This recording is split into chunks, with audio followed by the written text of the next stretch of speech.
We know y equals x squared looks like this. Let's investigate what happens when you have x squared plus bx, where you can put anything into the b. So for example, you can put a 3 into the b, so it's 3x, or 7x, or x squared minus 2x. You can put a minus 2 into the b.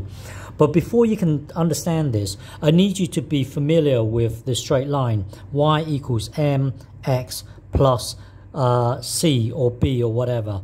So if you have a straight line, c is your intercept, so this is c. M is your gradient, the steepness of the straight line. So remember, the gradient is always the up and down divided by the across. That will tell you the steepness. So this M here is a steepness. My point here is that c would be 0. You can see that there is no c in our case. So it must pass through the origin because there is no 0. We don't bother putting 0 in there. The absence of a 0 means c is actually 0. So hang on. So let's try and understand this straight line first before we can understand the whole thing. So y equals, let's say y equals x would be a diagonal line like this. I'm expecting you to know this. If you have 2, it would just make the line steeper. If you have y equals 3x, it would be steeper.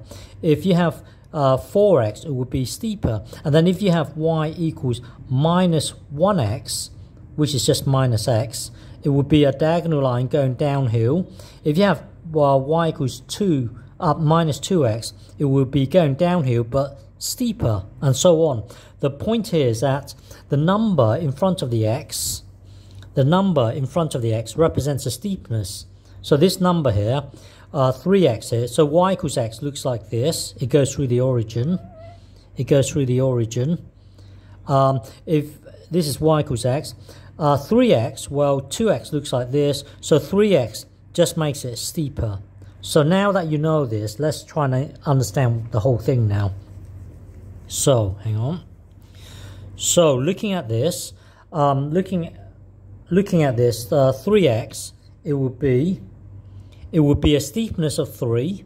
So y equals x looks like this. It would be a steepness of 3. So it's going to be slightly steeper, and then it wants to do a quadratic. So take it up, down, and then up. So there. This will be your. This will tell you what the graph will look like. So now let's look at the second one. So the second one. Y equals x looks like this. Y equals 3x, it would be steeper. Y equals 7x will be really steep, and then it wants to do its quadratic. So take it down and then up. There, that's what it will look like. Let's have a look at this minus 2 case.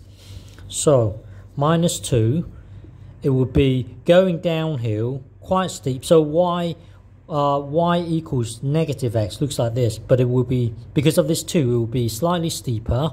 Now it wants to do a quadratic, so take it up and then down and then up. That's what it will look like. If you don't believe me, then jump to a graph plotter and plot it. What happens if you have something like this? Hang on. What happens if you have something like this? Y equals, let's say, negative x squared minus plus, let's say, 3x. So this is a negative now, so hang on. So it wants to do near the origin, it wants to do this straight line. Gradient of 3.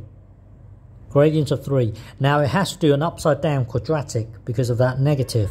How would you do an upside down quadratic?